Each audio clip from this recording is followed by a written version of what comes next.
Happy I Hate Washington week, everybody. It's Tako. Welcome to the ATQ Tubes. This is the most wonderful time of the year, a time when Ducks fans and Huskies fans can get together and say unreasonable and mean things to each other on the internet. And then on Saturday, the two teams play on the football field. For the last 9 years, Oregon has beaten Washington soundly. All of those games decided by 17 or more points. None of them have been close. They've all been blowouts.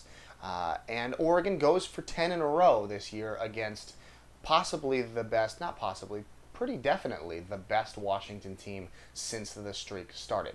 But before we get to Oregon-Washington, we got to talk about the big news from this weekend. Oregon tight end Colt Lyerla no longer with the football program, no longer at the University of Oregon. The story that has been going around, I'm not taking this as complete fact or complete truth. Lyerla, we heard his sort of upsetness about the circumstances scandal, about him missing the Tennessee game. Mark Helfrich very vague about those circumstances. Lyerla said he was sick and was a little bit upset that Helfrich didn't just come out and say that. And then we find out on Saturday, before Oregon was to take on Colorado, that Lyerla did not make the trip with the team to Boulder. And then the news comes out on Sunday that Lyerla is leaving the program. This is a guy who was a probably first round through third round draft pick next spring in the NFL draft. Now we don't know where he's going to go. The NFL knows he's talented, but is not going to think highly of a guy that quits on his team. We saw this with Bryce Brown at Tennessee, who's now with the Philadelphia Eagles. He was a top 3 round talent, and he got drafted in the 7th round. Tyrann Mathieu of LSU last year, same sort of circumstances. I think he fell to, I want to say, the 4th round when he was talked about as like a top 5 pick in the whole draft. NFL teams don't like guys with baggage. Somebody will probably take a late round flyer on Colt, or he'll get an undrafted free agent contract, and he's got the talent to make an NFL roster. But it's going to be really interesting. He has all this time off that he's sort of teamless for a while, and he's going to have to do a lot of work to keep himself relevant and make sure he can get a job in football. Otherwise, this is a very, very life-changing decision for Colt Lyerla. But the story going around is that this was due to Helfrich said after the game that Lyerla did not make the trip to Colorado for a violation of team rules.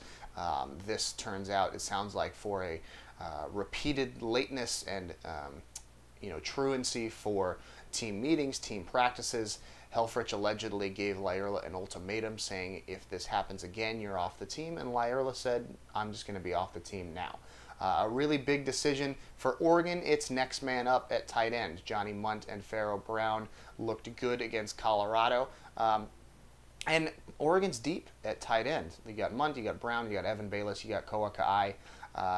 These are 4 guys that can play at a Pac-12 level. They don't have the top-end talent, physical talent that Colt Lyerla has, but they're good players. And I think if Oregon fans could pick a position group to lose a significant player, tight end's not a bad one.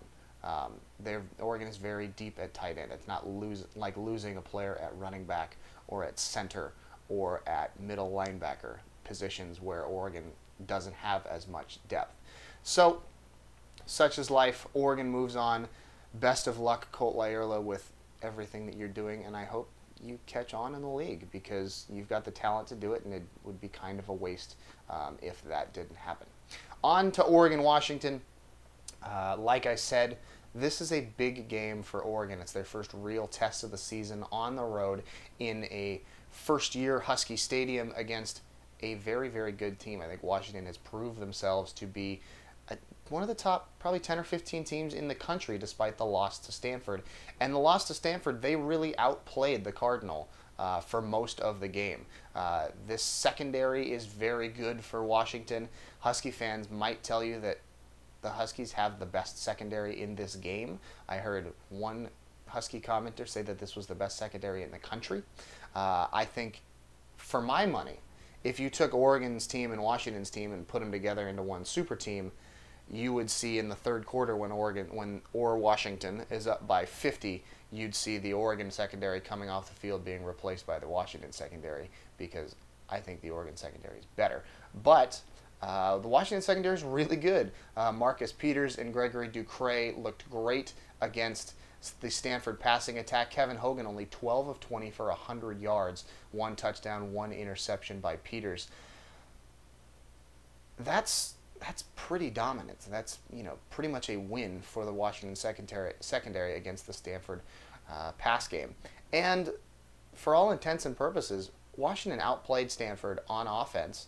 They put up, I think, 489 yards of total offense, and on defense, allowing less than 300 total yards to the Cardinal. The problem for Washington in that game was special teams. The kickoff return to open the game by Ty Montgomery. He had another big one before halftime that led to a touchdown. And they just couldn't get, those crucial stops until the end of the game to really try and get back in it. 2 instances in the third quarter, Washington cut the lead to 3. Stanford came right back down and scored to make it a 10-point game.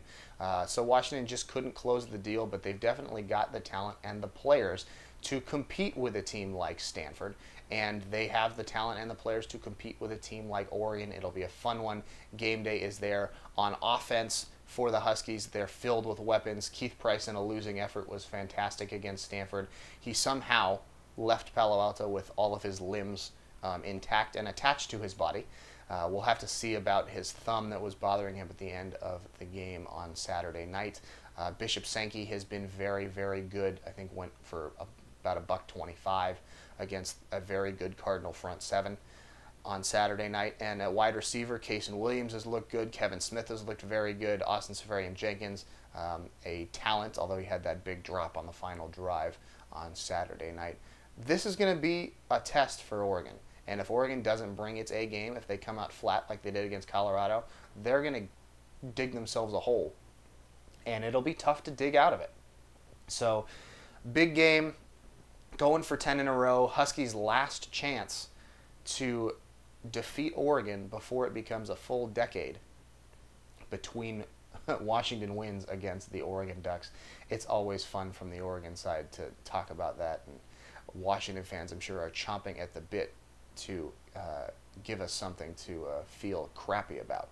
So stay tuned all this week to the ATQ Tubes for news and analysis about Oregon-Washington. And as always, read AddictedToQuack.com every single day, because we got the goods over there at ATQ. For AddictedToQuack.com, this is Takimoto. Go Ducks. We'll catch you next time.